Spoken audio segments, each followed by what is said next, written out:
Welcome to Voracious Podcast. My guest today I'm excited about, Bruce Cataldo. Yes. Good to have you. It's nice to be here. Yeah. Yeah. Bruce, you have one of the most interesting testimonies I think I've ever heard in my life. Why don't we hop right into it? Why don't you first tell me where this all started? Where did Bruce get his start? All right. I'll take it back to my mom. She was a retired school teacher, and my father was retired Navy. And we grew up in Atlantic and Neptune Beach, Florida. Where did you go to high school? I went to high school, again, I grew up in Neptune Beach. Yeah. And I was a nerd in high school. I was the guy with the tape. Not you. Yeah, I was the guy with the tape around the glasses. People would make fun of me. I'd throw gum in my hair. I was a guy that went to summer school every year. Did you have long hair? I did have a little bit long hair. A little bit? Yeah. But that's more... A little bit longer. Little longer than this, but not now. like long flowing. No. Not hippie style. Not at all. Okay. Even though I did live at the beach. No, I went to summer school every year just to go. Okay. To get ahead. Not because I had to go. I was that guy. Right. So you weren't behind. You were ahead. I was ahead. Yeah.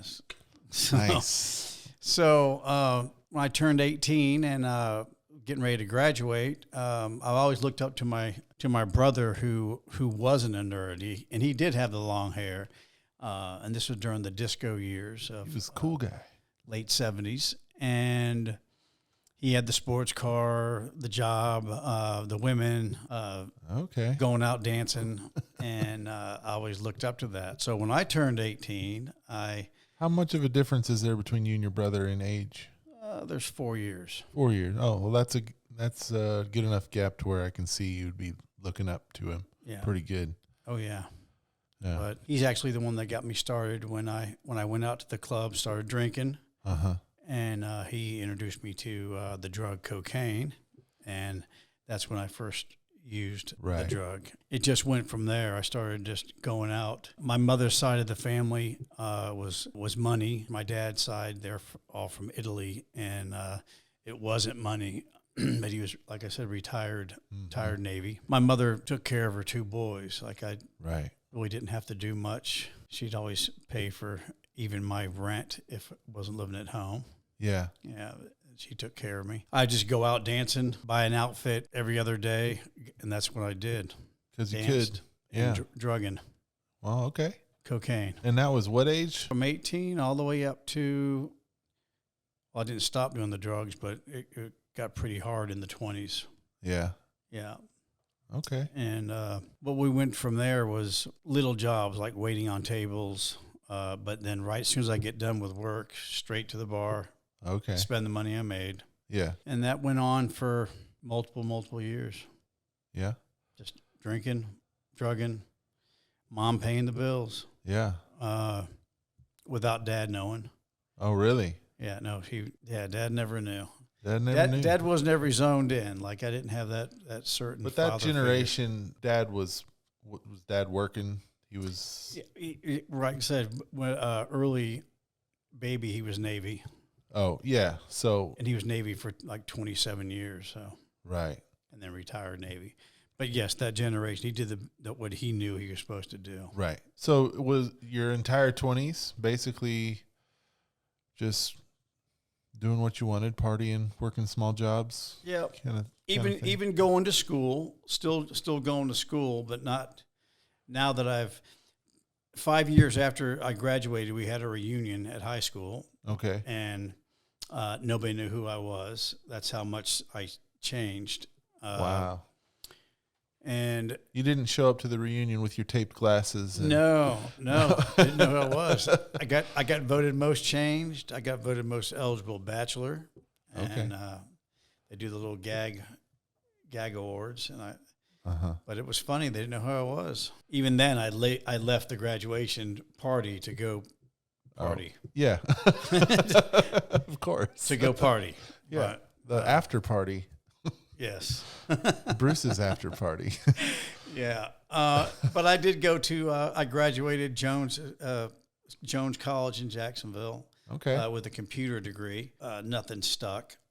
Okay. It was just to go because my father actually went to Jones College. It was just to go. They paid for that. But it came, the drugs became harder and harder, the usage of it. What's harder than cocaine, in your opinion? Well, we started shooting up. Okay. And then crack, started smoking it. Okay. So cocaine, any way you could use it, I was doing it. I got you. That was my drug of choice. And it usually took place after drinking. Crack is a different form of cocaine. You just heat it up. You heat it up. in rock. It turns into rock form.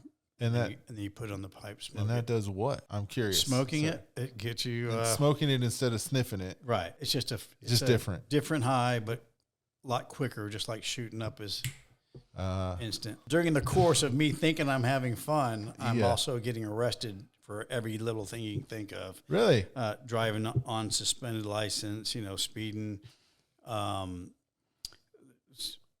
cocaine, the drug arrest of, it was nasty. Just one arrest after the other from. They had your number. They were looking for you. I didn't all the time. But the thing that would happen is, of course, my mom, I'd go in and I'd bail out and I'd be out the very next day. And then, we'd pay for a lawyer, and the lawyer would get me right off. So I never had to spend any time in jail. But it sounds like you were picked up for stuff that was minuscule. Well, they'd find drugs. Oh, yeah. They pull you over because you were going 2 miles over the speed limit, and then they'd search your car. Possession charges. My traffic offenses were offensive. Yeah. Yeah. They started coming after me. Neptune Beach knew, they pulled me over in my car. Just that started happening, but never went. So I thought I was invincible. And then it came to a point where, money started coming to my mind. So I started selling a little bit, and then the actual using dropped off. Okay. And I started selling, and not that the using didn't drop off completely, but. Over the years that I did inject or smoke, that stopped, and it became just secondary. Secondary. Yeah. And my selling grew, and to large amounts. We got into the kilo amounts, and started making a lot of money. And it was at that time that I partnered with a strip club. I got involved with a strip club. I came on and. And this is, how old are you at this point? We're at the 40 range. Yeah. But, and I came on as I was actually just bartending, and I went to management. After bartending there for years, went to management, and then they made me percentage owner. Okay. I got a percentage of the sales, so I was that kind of a partner. Yeah. Managing partner, or I don't know what they call it, but so. Now I'm in the strip club business and selling coke. I tried to keep the coke out of the club. Okay. Which was difficult. Yeah, I'm sure. For what reason? Just don't want to cross. I guess that right. I guess you still have that moral boundary, even though there was no morals at all going on. Yeah. But I got to draw the line somewhere. Right. So made a lot of money. Stocked. Had anything you can think of. Yeah. Redid my, when my father died in '89, I was left the house, the beach house in Neptune Beach, and but I had the cars, the boats, the Harleys, go anywhere I want to go. Of course, the women were there from the strip club, and I thought I was invincible. Couldn't touch me. Still would do no time in jail, and. Yeah. My life was, I thought, was great. Yeah. At that time, I'd have big guys like you. Well, and for most of the world, that's living. Yeah. That's where it's at. Going out, I'd have 3 or 4 of you around me. Yeah. Going out. I was that out of control guy. I do cocaine lines on the table at a restaurant. If you looked at me wrong because of that, I'd whip out. I'd always have a stack of hundreds, and I'd wad it up, throw the $100 bill at you. I'd always have a gun on me, or I would just have one of the big guys do something. Yeah. To the person. The women became even money. Like there's dollar signs. People. They're not people. Yeah, they're not people. They're just money. Avenue of money. Yeah. Right. Money. The nothing less. People. My friends would come into the club, and how could you work with, right, nude bodies around you, or go back in the dressing room with 30-something girls? And so yeah. I didn't look at them that way. Right. I'd go back there and yell at them, or try to get more money from them, fine them for different things. And that's a whole nother story. Well, and I mean, you are also the boss. Correct. So that's just part of it too. I think, Yeah. like how much money have you made? Can you make more? I mean, that's in any business. So, and the thing is I wasn't even, I was like putting money in the safety deposit box, burying money, that type of thing. And, you were burying money. Is there any buried treasure out there still, Bruce? You know what I'm saying? I mean, how much can we find, Bruce? Oh, because you to me, I was just stockpiling, right? And, but the girls, they were just money signs, no interest. What I mean? I thought I was king. I had it all anyways, and anyone I wanted. Yeah. So it just. So you're doing all this. You're living that life for years. You got it all for years, and 10 for a decade. Yeah, and finally, my worst nightmare, came true. The helicopters came over the house. Oh. Yeah, there's 20-something federal officers bust through the door. They actually arrest my mother, who at the time was 77 years of age.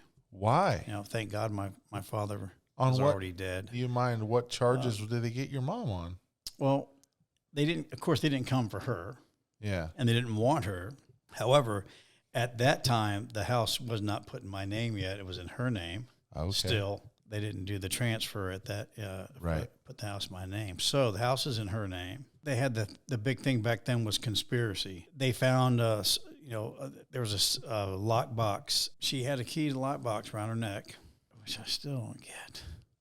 But no, I understand it, but just don't get why she was wearing the lockbox key. But she. Well, you never forget where it's at. Yeah, they wanted me, so they were hoping that if they go through her that she would say something, but our family wasn't like that, so she didn't tell on any of them, anybody that was involved in up or down. She wouldn't say one word. Because mama ain't no snitch. That's mama ain't no snitch. Yeah, she knew what was going on, but didn't know the effect. She thought I was just selling and giving out to friends, little amounts. She didn't know the bigger side of the picture of what was happening. Right. And she was seeing all that money coming in too, and that money will ruin you. But they did. They came in and they actually told her, asked her if she'd say something, and she didn't. And they took her. They didn't even arrest her yet. They put her in the back of the car and took her to the substation. Oh, thinking, okay, now it's getting realer. You're going to speak. Yeah, and scare tactics. She still didn't speak. So they went ahead and arrested her because they already had two people stating that she knew what was going on, which the conspiracy comes in. I see. Plus, it was in her home. I got you. So at that point, they couldn't get me on anything. But they came back and got me anyways, probably less than a week later, because somebody else got involved. And again, it's easy to charge somebody with conspiracy. At least it was back then. Okay. They had two or more people, again, stating that I was the one involved. So they did. They came back in and they took me in. All right. And at this point, our attorneys, said that this is going to be a federal offense. So there's no getting out of this one. There's a minimum maximum. You're going to do time. I see. So at that point, the king fell. Yeah. Yeah. I couldn't sleep at night. Right. It was nuts. I'd wake up in the middle of the night with like cold sweats. Thinking, Yeah. now it's real. I'm going to jail. That wasn't a good time. It doesn't sound like a good time. No, I'd wake up constantly, and then I would think somebody else is after me. Something else is going to happen. I kept looking over my shoulder. Yeah. So it ends up, and that's not the first time I've heard people in that lifestyle. They say, it ends up just catching up to you, and then some of them just turn to more drugs and alcohol to try to, just to try to sleep, and right. And it just kind of spirals down and down and down. Yeah. Well, what happened after that? And the money that I had in the safety deposit box at the bank, during the interrogation, right at first, they weren't thinking my mom. Again, they were wanting me. Right. So they're actually going to let my mother, like, if you want to leave the house, you can leave. They're going to let her leave. Okay. And my mom she's a little gangster, man. She was a little gangster. She was wanting my safety deposit key. So she can go, they're letting her out of the house. She was going to go straight to the bank and go to the deposit box and get the money out. But her car was blocked in by all the Fed cars. Oh. So by the time she was in the car, they changed their mind. Oh, I guess man. they talked and said, wait a minute, if we don't got nothing on him, the house is in her name, the drugs were found, and actually the room that she was actually sleeping in, because she would come visit me for a while and then go live with my sisters up north. So the room that she was in, the drugs that safe deposit box was in. Yeah. So they said, wait a minute, and they changed plans. So, but then I was told afterwards, after the fact, that they didn't have anything on me. So if I would go get the safety deposit box, they might be looking and wait for I'd come out with all that money. Yeah. And then they'd have me. So I let the money stay there, and they actually confiscated it, and they got a pretty nice amount. They can do that. Yeah. They got a couple $100,000 and hundreds in safety deposit box. Yeah. They took it. What do you think happens to all that? I don't know. They actually took the house as well, so we ended up having to buy the house back. Oh man! But it was such a good deal that we had it. We bought it back right at that time. So, which is a good thing. I'm glad we did. But they went to safety deposit box, got all that money. The lawyer's telling us that we're going to have to do time. Can't sleep at night. Yeah. So, I started searching. Yeah. I went down, I guess that some people call it their lowest level, and I went to my lowest level and started searching, and I wanted peace, man. I couldn't sleep. Right, I mean, I'm talking bad, like nerve. I'm going to jail. Yeah. And I'm thinking for a long time. Right. I'm thinking they had enough on me, and because of my record. Now my whole record of not going to jail. How do you got 20 possession charges? How do you got this, and nothing? Gun charge. Just different stuff. But so I started going to different churches. I'd run into a Baptist church, Methodist, Presbyterian. I'd drive to St. Augustine and go to the Roman Catholic Church. I was even outside lighting candles. Okay. Yeah. You're just really looking. I was doing it, but nothing was working. And this is where living like Christ takes place, because a seed from 20 years to that date earlier from high school bloomed. From high school? From high school. When you were a nerd? Oh, yeah. Yeah. A seed was planted, and it just came to me. I said, wait a minute, there was a guy, and I'm going to say his name, Daryl. He's from Jacksonville, and God bless Daryl. And in high school, I thought, I kind of thought he was a little weird. Yeah. And he was always happy, and always talking about this guy named Jesus. All right. and I remember how much fun he would have at his youth at this church, and I remembered even where it was located came back to me, because just his life lived that seed was planted, and it came to me, and I went to that church. I remember all the flags out front, and so I drove down that street. What he said, 20 years, man. Yeah. 20 years. I drove down the street, and there's the church with all the flags out front. Still going. So I go in, and then peace just came over me. Really? Peace. And this was a Wednesday night service, and when I went in, and they gave me a Bible. Okay. Told me to come back Sunday, and I did. I went home. I couldn't put the Bible down. I just kept reading it and reading it. Told my mother that she has to come back with me Sunday, that I never experienced peace like this. I feel so good. I got a good night's sleep. And when you're digging into the Bible, are you continually finding peace, or was just you were curious? Like, I wanted more. No, it was. So the word was the Bible was feeding you. Like you were getting out of it something. I couldn't put it down. Okay. That's me. That's me. Everything I was reading. Okay. Everything I was reading was lighting striking up. A was chord. lighting up. Yeah. And I said, "This is. There's something to this." Uh-huh. And so I did. I my girlfriend at the time, who lived with me, Debbie, and my mother. We went. They took all three of us to the back. One of the pastors, Pastor Bob, took us to the back room, and he got us in a circle and was praying. And while he was praying, Debbie starts crying. She drops to the ground, and then I get flung like from here, a little bit further than the wall behind us. I'd be smashing to the several fish tank. feet. Yeah, several feet. Hit the wall, came down, and I was screaming, yelling. What's this? What's happening? She is too. She don't know what's going on, and we're both tearing. I'm snotting. Yeah, right. What's going on? What's happening? What is this?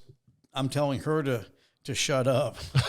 Shut up. You're making a scene. I'm telling her to shut up because I don't know what's happening, but I don't know what this feeling is or what anything is going on. Yeah. And finally he looks down and says, "That's just the Spirit of the Lord," and continues to talk to my mom, who's standing there with him. Yeah. The Spirit of the Lord. What's that? But all I know at that point, when we went home, God was real, so real. I was running up and down my streets yelling, "God is real, God is real." Wow. And these are the people that, my neighbors at that point could not stand me. So, So I want to stop you right there. I want to rewind just a hair because when you say the Spirit of the Lord hit you, what was that feeling? What were you feeling? Because I've heard some people say like electricity. I've heard some people say just warm. Yes. All that. All of it. Warm, electric bolt when at first, but then it was like I can't describe the feeling, but all I can think of is like a cloud. I was in the room, but not in the room. It's just, I don't think there's even a word for it. Probably not. But cloud. And it's the same thing even after that when I would do something, that cloud would come. And I went with two friends to a movie after this happened. All right. Weeks or a month after it happened. But during the movie, it happened. And I said, "I don't think we're supposed to be in here. We have to leave." Oh, okay. That thing. It was a spirit, something. I don't know, but to this day, I still don't know the name for it. But all I think of is cloud. Yeah. Like presence of the Lord. Just perhaps. I don't think we're supposed to be here. And that was actually a movie, Something About Mary. Oh, was it? Yeah, and that came over me, and I said, "We got to go. I'm not supposed to be in here." We highly do not recommend Something About Mary. Oh, highly. People. Not at all.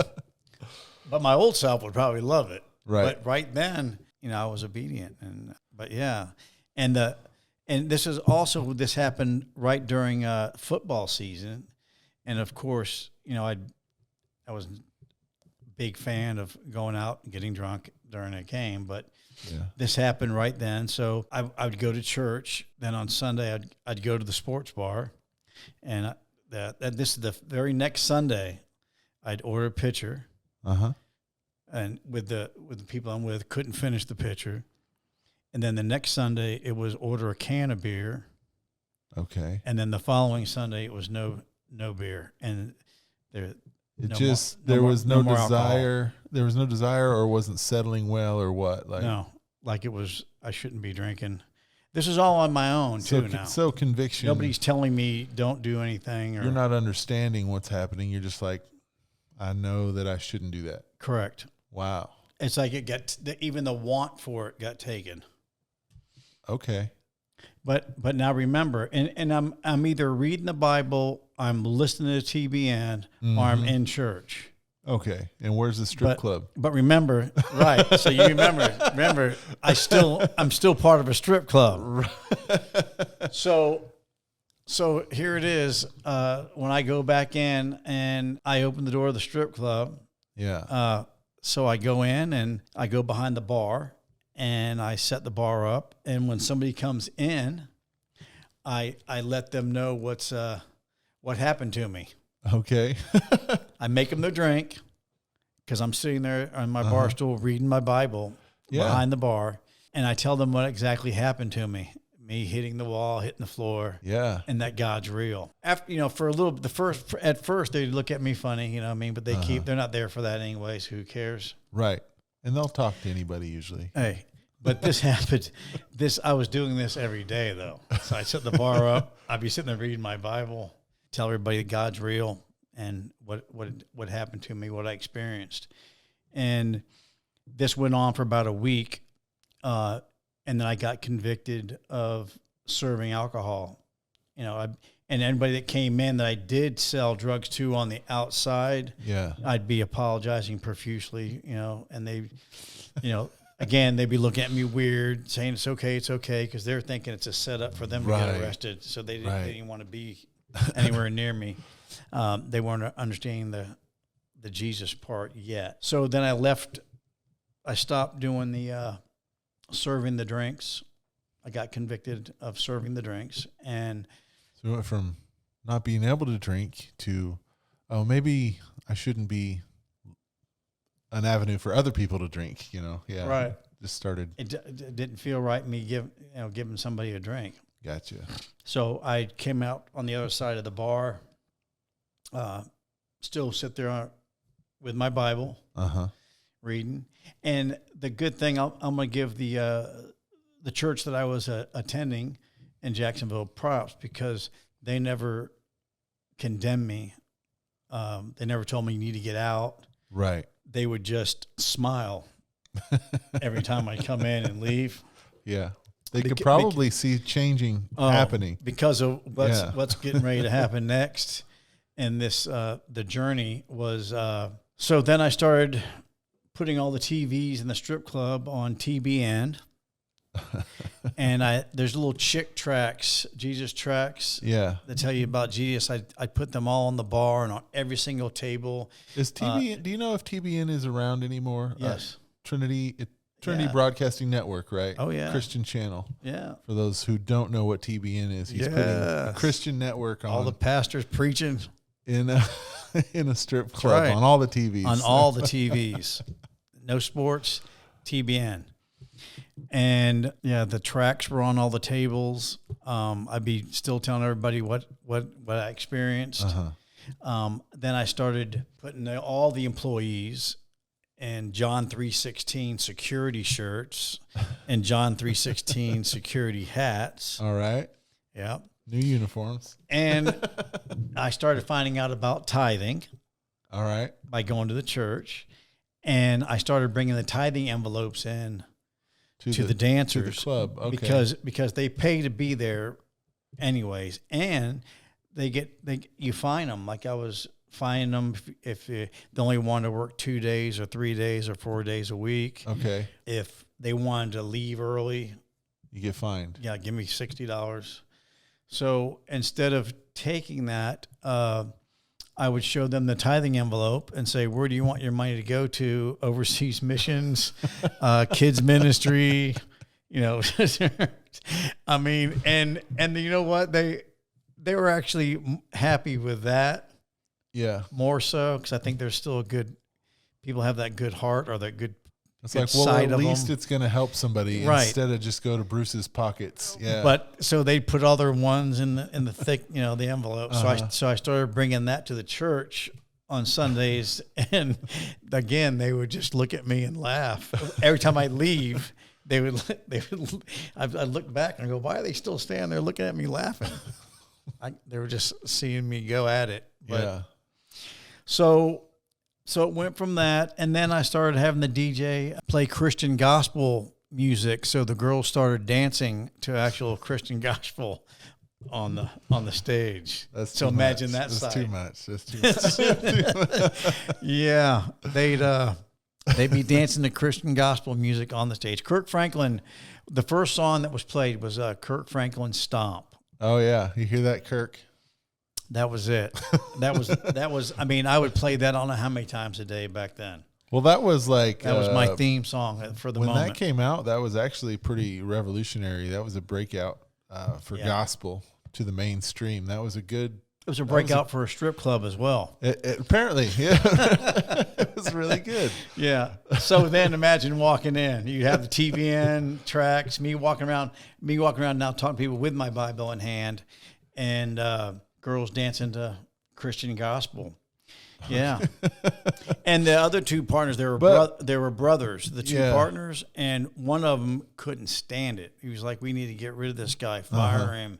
This is the strip club. This isn't what's Jesus doing in this, right? But the other, who I used to call my bar father, and his name is Don. He said, "What are you talking about? We've made more money these past few months than we made all last year." That's insane. Go Jesus! You're saying go Jesus? Yeah. So that just tells you that while he's blessing me, he's blessing everything where I'm at. You. Now, the religious mind doesn't understand that. Right. But they were being blessed while during that season while that was happening. And yeah, it's hard to grasp. But this is because nobody ever told you any different. Correct. You're learning all this as you go. So just me and Holy Spirit at that time. Yeah. Nobody's telling me anything different. The innocence of just like, I'm thinking I'm doing great. I got to go to work. This is where I work. I'm going to do this. All for Jesus. Yeah. With nobody telling me. Don't do it for Jesus. I just think I'm doing, this is normal. Well, anyways, the girls, and this was the day shift there, they started seeing the complete change. Like this wasn't just a thing happening. Okay. And I couldn't go barge into the dressing room anymore. I would knock. I'd turn my back, and they started coming to church with me. Okay. Yes, and little by little they started getting saved, and then they bring their parents, and their parents got saved. So. Man. So God was using that time for His glory. This didn't take place over years. This is only like a month or so, a few months. All right. That all this happened, and then I got convicted of being in the building. Okay. When it was all said and done, He was done. The Lord was done doing what He wanted to do. Right there. Yeah. So I turned my keys in and left. Before I turned my keys in and left the strip club altogether, this is one moment. The salvations of the dancers and the salvations of their parents are so beautiful. But I think there's one moment that really shines is when a girl, and her name is Lisa, she came back. Well, she was going to try to go back to her old lifestyle. And which was dancing, and she came to the wrong strip club that night, trying to go back. She had been kind of out of it and wanting to get back into stripping. I guess she had been a dancer, and but she knew the Lord and was, I guess, going to church, but she was on that particular night, she was going to come back in and go back to her old lifestyle. Okay. And she walked into to my strip club, and with TBN on with the TVs TBN and all the and Kirk TVs, Franklin playing and tracks on the tables. And there I am standing there with my Bible in hand. Yeah. And she walked in, and what was in her came out. and it wasn't nice words. Yeah. But it came out. She came up to me and said, "You can't do this. This is a strip club. This isn't church." But filled with some language. Yeah. And she threw her stuff down and went out. She didn't stay. She left. You're kidding. And she came back. She came back the next day to actually get her stuff, because the girls sell their clothes when they're out. But gotcha. She left and went back to her church, and to this day, from what I know, she is still on fire for God. And she is now a part of different groups, a group that actually goes into strip clubs to share the love of Christ. And she's actually right now with a core group with a person called Jenny Weaver. She's part of her core group. But that was a moment for me, because the Lord had her come to that particular place. Looking for work to try to probably get hired on for the night. She chose that strip club to come to, and it didn't happen. That's good. It didn't happen. And I had a whole year. People are probably wondering, why aren't you going to jail yet? This process of the courts and all that was over a whole year. So I had a whole year of nothing but church and that Bible and TBN. I didn't peace? Oh, nothing but peace, man. I got to turn myself in, laughing, but there are so many beautiful things that happened during that year. The girl that I was living with, Debbie. This is where you got to get. Jesus is individual, like personal, individual, and she would lean more on me and not get in the Word herself. Okay. She's experiencing the Lord through you, basically. Right. Even though she got hit, she went down. Instead of nonstop reading the Bible, But you chose to dive into that, and you wanted more. It sounds like she kind of didn't. She kind of right, because she'd be going to church, but she wasn't having that individual time reading the Bible as much as she probably should have. Because during this time, different wonderful things happened. Like her real biological father, we got a call that he was in the hospital, and we went, and they said that he wasn't going to make it to plan now. He wasn't coming out. He was not going to make it in the morning. And of course, she's crying, and she's yelling at me and tugging on me, pulling on me. Please do something. Right. Don't let him die. Knowing everything that I'm learning and speaking. And I said I'm not. And I even said this. I said I'm not going to let it. Jesus doesn't want him to die. And I took my Bible and went to the hospital, and he's comaed, and I grabbed him by the hand and said, if you can feel me, or I'm going to start talking to you, squeeze. The usual, a lot of people do, and he did. He squeezed, and I told him about Jesus, and again what had happened to me, and would you like to have this? And he's one for no, two for yes, and he pumped it twice. Wow. And he ended up walking out of that hospital the very next day and came to church and told that testimony. So, and then but of course that made at that time Deb leaned more on me. Right. But it wasn't me. Everything was Jesus. Yeah. But she was leaning more on me. But we did get little things, like we got convicted, like we couldn't sleep together. All that was happening. Okay. During the same time the strip club was going on, we tried once, and it didn't. Nothing felt right. Right. So I said we needed to get married. The burning thing, we're gonna burn. We need to get married. Yeah. So we got married. Okay. And she became pregnant before I went in. So I did turn myself in, but when I turned myself in, she was pregnant. Okay. With my first baby girl, Brianna. So I did, but I turned myself in and said, "Don't worry." I was happy. Right. I was such at peace and happy, and it's because when you have that peace, I'll call you tonight.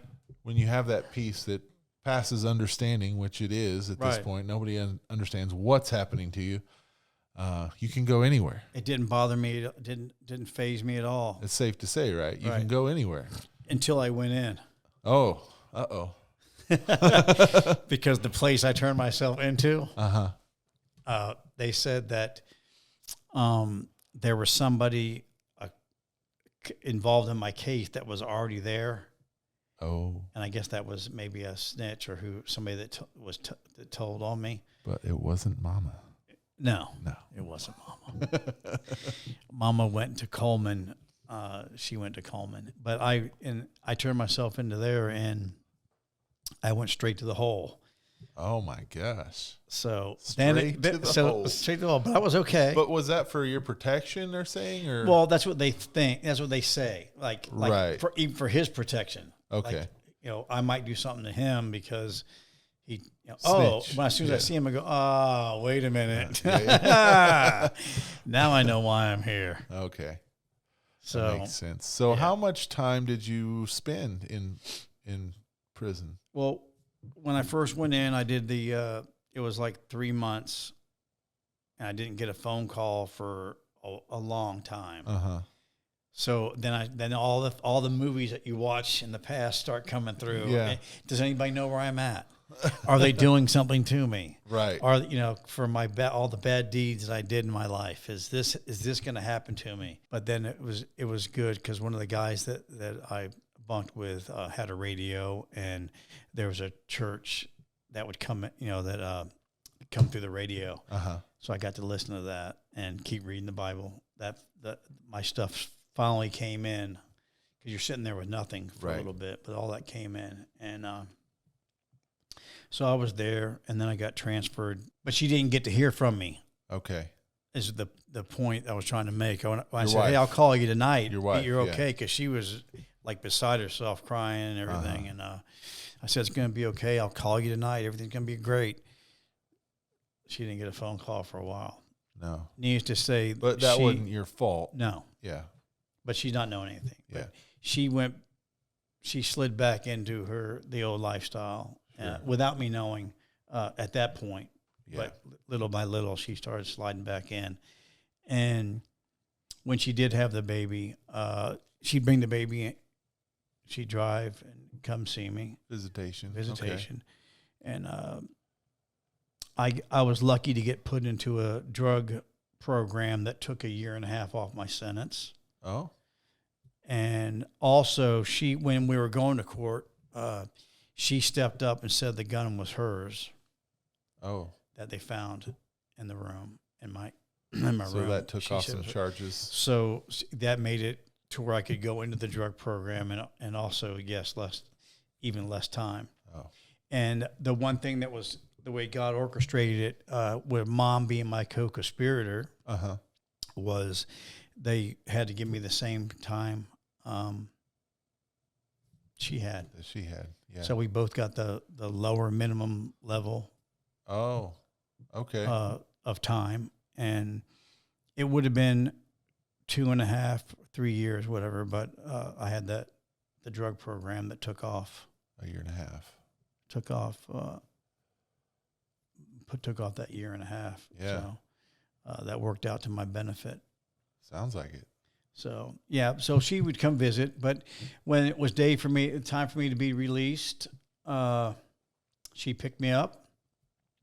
But on the way home, she told me that we were not going to be together, and that I wouldn't be seeing my daughter, and that the daughter's going to be living with her.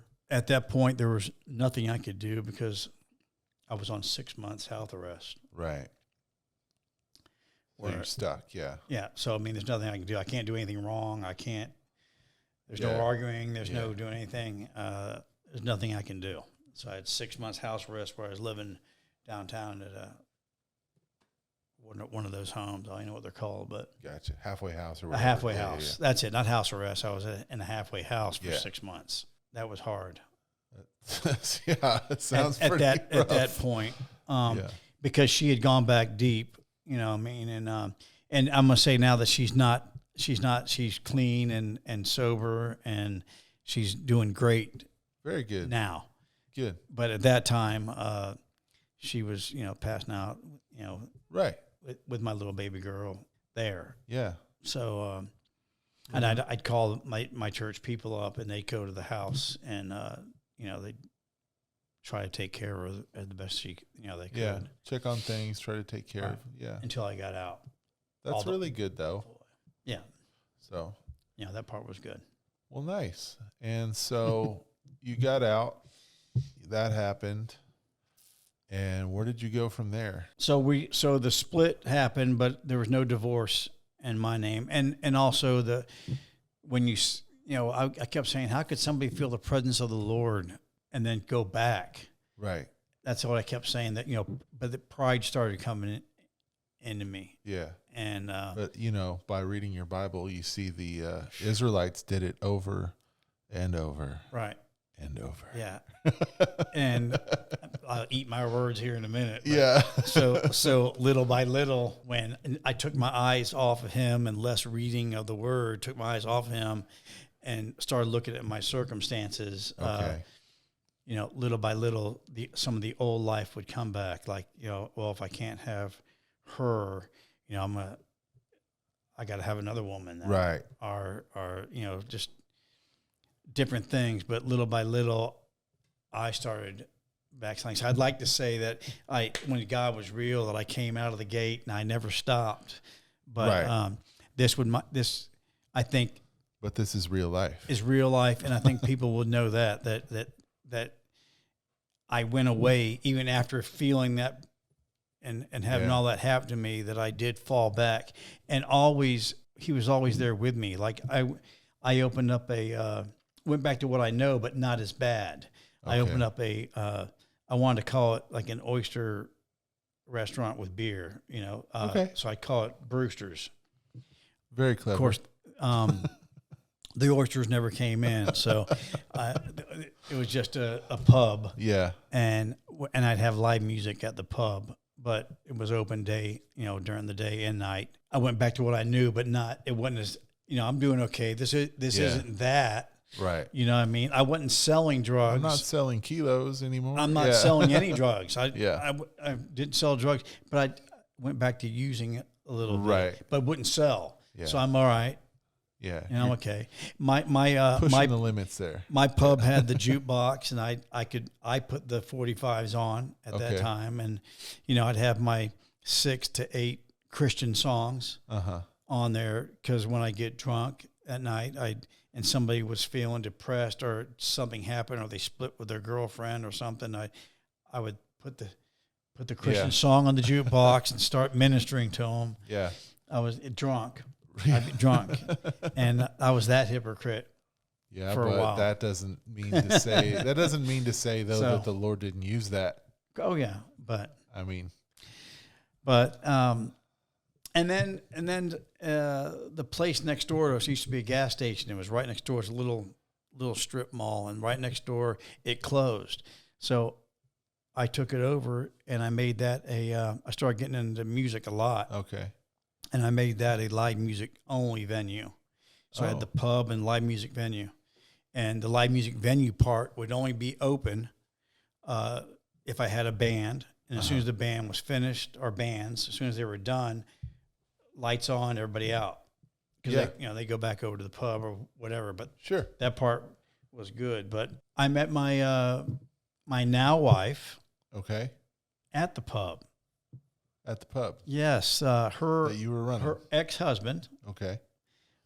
Would come up to the pub. I didn't know, of course, I didn't know her at that time, but the husband I kind of knew a little bit just from coming up there to the pub to drink, and kind of a regular.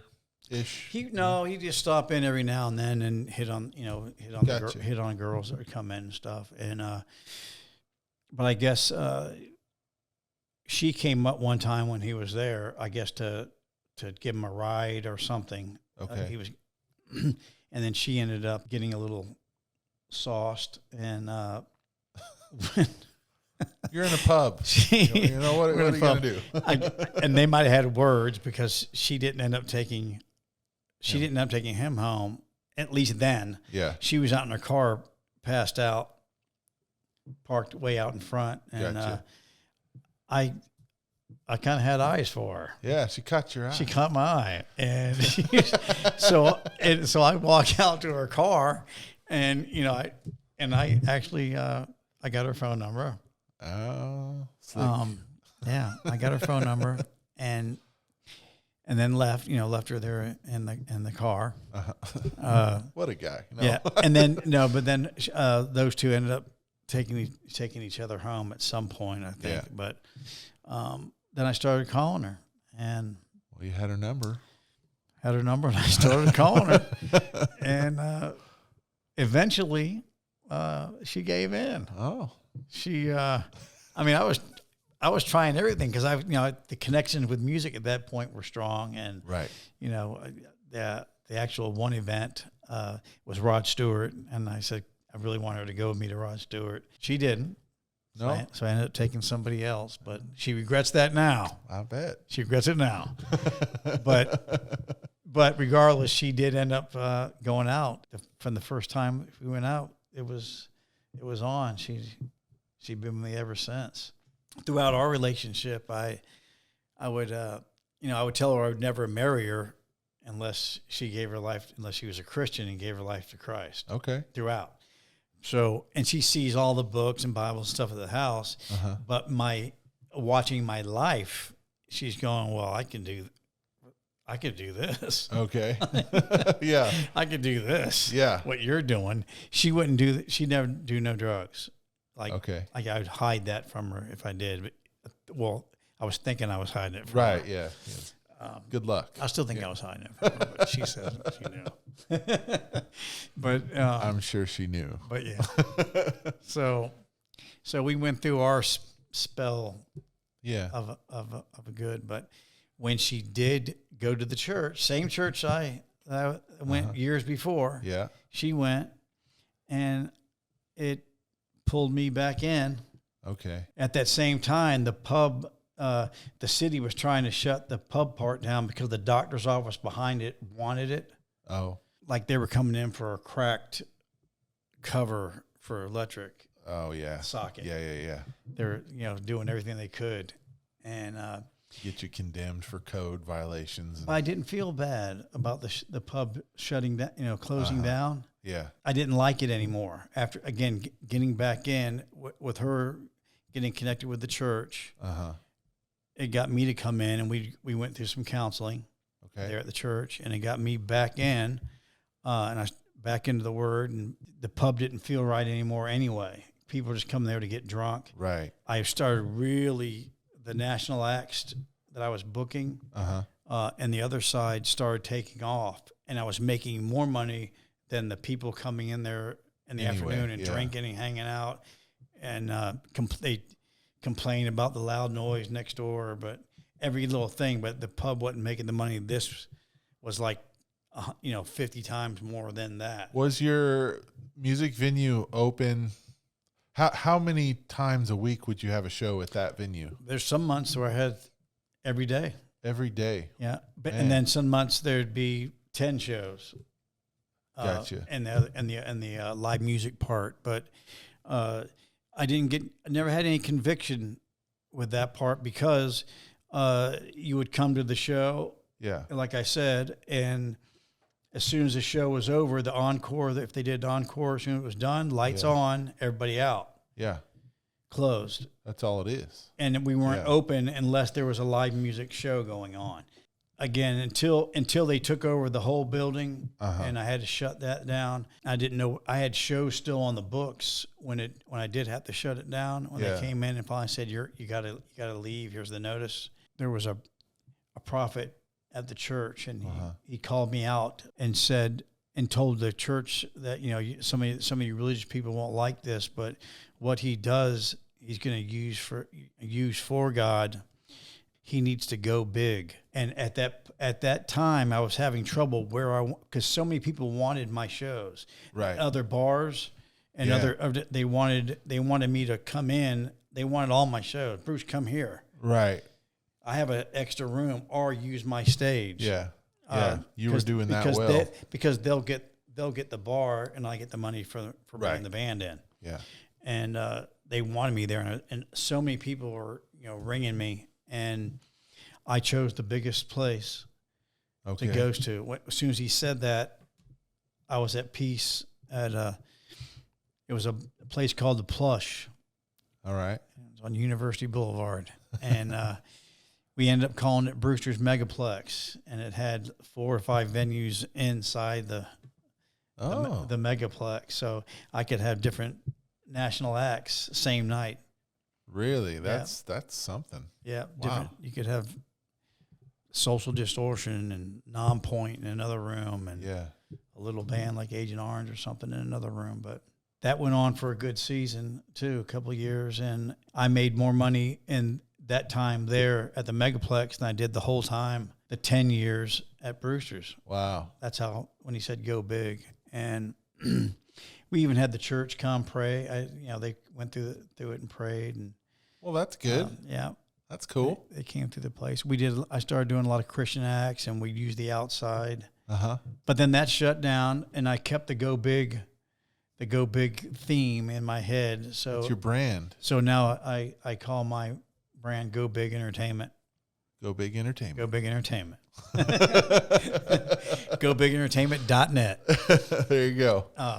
But no, so, but during this time, you know, Jordan and I have been together, and Jordan, your wife. Jordan, my wife now, wasn't wife then, but we finally did get married. Okay. We did get married. And during the, you know, her going to the church and all that, we got married and attended the church for years. We grew a lot together. At a certain point,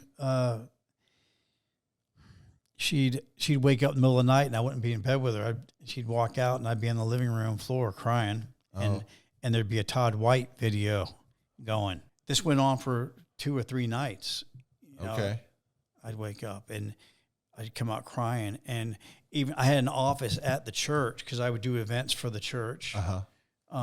It was funny. A guy named Cedric walked by, and I'm in my office again. Todd White video playing on my screen in the office, and I'm bawling. Okay, it's not. He walks by, comes, does that double look, right? Walks in, and I was so. He goes, I understand. It's all right, and walked back out. And just walked back out. And I just kept conversation with Jordan. Is you know, there's something missing from the walk. You know, I think it's stale that we're just going to church to go to church or do the events, right? You know, and thinking we're good. You know, I mean, there's something missing. Listening to those Todd White videos, and she came out one of the nights. She'd had either a vision or a dream of Texas. And I said, well, that's funny because I just saw an ad, because I'm watching YouTube. I just saw an ad for a school that's in Watauga, Texas, and it's run by Todd White. And I said, I'm feeling a strong pull to go there. Anything for Jesus at that time. My wife was like full steam ahead. You're going. And so they had a preview week, and she said, I'm feeling it, you're feeling it, you're going to this preview, you're going to Texas just to see. Yeah. And so I go there, and I had a blast, and I felt like I was, again, like when I walked into that church for the first time, peace. Right. I felt home, like peace. I'm like, this is weird. You know, I mean, I'm in Texas, Watauga, Texas, and I'm a beach person. Our house is there at the beach, and but when I got back on the plane, she met me at the airport at both at the same time. Said, "We're going. like she said, "You're going." I said, "I'm going." Right at the exact same time. And so it was on. You know, I made all the plans, started, you know, setting up where I was going to live. Something spectacular happened, and my wife became pregnant. And what's spectacular about that is because we've been together for 13 years. And I already knew, because she already told me that she could never have kids. The doctors have always told her she could never have children. I see. And it was just a week later, after being obedient, when she said, "We're going," and I'm going, and I'm headed to Texas to go to the school. She became pregnant. She's telling me to go still. Right. And I'm saying, no, I missed the birth of my first child because I was in jail. Right. I'm not going to miss this one. Of course. I'm not going to miss this one. And she said, "Well, then no, you're going to speak to somebody at the school." So I called the school and told them what was happening. And I'm so thankful that it was Ben Meckel. Okay. He said, "No, you should stay home this season and be with your wife." I said, "Thank you, Jesus," because she was wanting to hear something else. Yeah. So I stay home, and it ends up being a baby girl. And, and we call her Faith. Oh, it was such a blessing. But I got to see the birth of this girl, where I didn't get to see the birth of Brianna. Right. And so he redeemed that. So they said to start back up, the following session. And I did. It was like 9 months. I started the same thing over again. Okay. And I was talking to people at the school that I met during preview week. All right. Like they'd send me their Bible lessons. Oh, that cool. they had to read that week. Yeah. So I was like reading along with it. You're on track. During the time all this was taking place, man. That's how family it was. Right. Guys were sending me stuff, and that I met during preview week that were going to school there already. And so I make plans again. Okay. Following season, I'm getting ready to go. Got everything set where I'm going to stay. And she gets pregnant again. Yeah. And because I honestly, and again, even with Faith, believe me, I wasn't thinking kids, because I was 59 being 60 that year. Yeah. So, and always being told she couldn't have kids. Wasn't really thinking about it. Yeah. No, not at all. Like, this isn't happening. I had the beach house all redone, thinking it was going to be redone for us. Right. Too, and we'll start traveling or doing whatever. But God had other plans, so I was remodeling the house for this. But she got pregnant again, and this time it was a baby boy.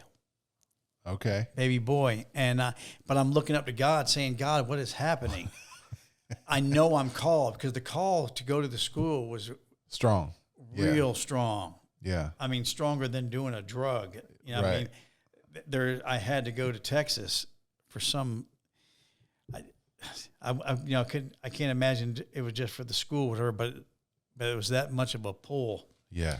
And but again, I'm not going to miss the birth of my baby boy. But I'm going, God, what gives? And I after I'm on my knees saying, Lord, what's happening? Less than 24 hours, an ad for the first online school pops up. Oh, there you go. So I mean, God just entwines things. So I said, "Oh, thank you, Jesus." Yeah. I can go to this. I can do online school and still be part of the school and be with my children. And the baby boy, what that, sir, is a blessing. Is my family line was cut with me. There's me and my brother, and he had a daughter, and I had Faith there, and Brianna, and there was no male. Yeah, we were it. Yeah, like as soon as we go, that was it. So he opened up my line. Yeah, and I know it's all from obedience. Yeah, all from obedience. I believe it. And doing exactly what he's saying, and him knowing our hearts, and even Jordan pushing me to follow this urge, and she was even starting to get the urge, but. So I did my first year online at LCU, and I would come to the school every chance I can get, though, like online weeks plus more. I'd stay an extra week. Yeah. I got to say, what's funny about, and I'm so pro online for LCU, but what's funny about being online is I relate it to a reality TV show. because I was fortunate enough to wake up in the morning, Uh-huh. and my wife was teaching Chinese kids at the time, so I'd have the kids and I'd put them in the stroller and like with baby Faith, and we'd go for the walks. Yeah. And then while she's teaching, and then when I came back from the walk and had my time with her, and she was done teaching, I would go into my office, and I'd have the big screen put up and start LCU. I just knew everybody because they show everybody, you know what I mean? Yeah. And all the worship team, and you think you know everybody, but you don't, Right. of course. But every day I'm seeing these same people. I'm seeing the students that sit on the front row and the first rows, and when they pan, you start seeing everybody in the back room and Right. and different things, and it's truly a blessing. Yeah. It was truly a blessing for me because when I came there, I really thought I knew everybody. It was like more family. Yeah. Like, who's this guy? I'm online. I see you every day. I know everything about you. Yeah. It was good. It was my online year it just wrecked my life. Todd always goes, and the first 3 months was just that. It just flipped my family's life in a good way. In such a good way. And it changed, LCU changed, like I always say, it changed the dynamic, not only my life, but the dynamic of my family. Yeah. Because being obedient, she became pregnant, and the whole dynamic of my family changed. And with what I was learning, she was learning. Coming from me, or she'd overhear it when she's doing with the kids. She'd overhear stuff, and so the pull was still to go to LCU, though. It wasn't, that wasn't good enough. So just doing online. So the second year, I packed up my stuff, came to Texas, and that was on my own because the flights back then were so cheap. Right. 100 and something round trip. Oh, yeah, that's pretty cheap. I'd come home on weekends, some weekends, I'd come home all the time. Every break home. Gotcha. Every break I went home. So, a lot of weekends, I'd take off. So take off right after Thursday, and I'd come back Sunday night. That went good, but towards the end of the second year, I wanted my family with me. Right. So that gets old. So they moved out. Okay. So now transplant, and believe me, if it was hard for me to leave the beach, Jordan wasn't thrilled with it, but she knew again there was some call, and so she came, and like I said, it changed her life. She got involved. She's involved with Journey. She does the kids, and she's doing a lot of things now, like getting involved in different and Journey's stuff. Basically the New Believers discipleship program, which is amazing. And it used to be called Belong, and the same people that didn't want me to leave or even do online because they're saying I'm going down a wrong stream. Really? That's what they were telling me, going down a wrong stream. How could you leave your business and your family? That whole thing what took place with me as well. Yeah. And but when the Lord wants you to do something, it's always for the better. Yeah. So they're here, they're involved, and it's not just us two. Now it's the Faith. She's going out. Yeah. She's brought people to the Journey. Little baby Faith, 4 years of age, praying for people, saying, "Daddy, you need to pray for that. We need to pray for that girl." And just discipleship and discipling people at the house. And you're doing now what you feel that you're supposed to be doing. Yes. And then my internship came about. Again, that was real confusing on what was happening and what was taking place because, again, there's another shift happening within the school. Right. Hershey took over Power and Love, and like anybody else taking over, this is how he wanted to do it. Yeah. And but I'm thankful and lucky enough that I got called to be a part of the Power and Love team. And not only did I get to pioneer the first online team, I got to pioneer the first Power and Love team. That would have never happened if I would have went when I wanted to go. Right. You know what I'm saying? But she got pregnant, and if I would have went still, when they said don't, yeah, and when he blessed us with a child, nope, stay home. because everything entwines at the right time. Right. If I would have went, I would have never been a part of the Power and Love team. Right. Yeah, perfect timing. Or the online team for that matter. But it all worked for just how it's supposed to. For that, just how it's supposed to, man. He's so good. Thank you for sharing all that, your story. That's really awesome, and I'm glad to be able to be the one you shared that with. You are awesome, man. You're the big guy on Voracious Podcast. I'm glad you're on. I'm glad you're on my side. I am on your side. Yeah. But that's our time, and I am hungry for lunch. Yes. So let's eat. Yeah. So thanks, guys, for joining us. Voracious Podcast out. See you next time.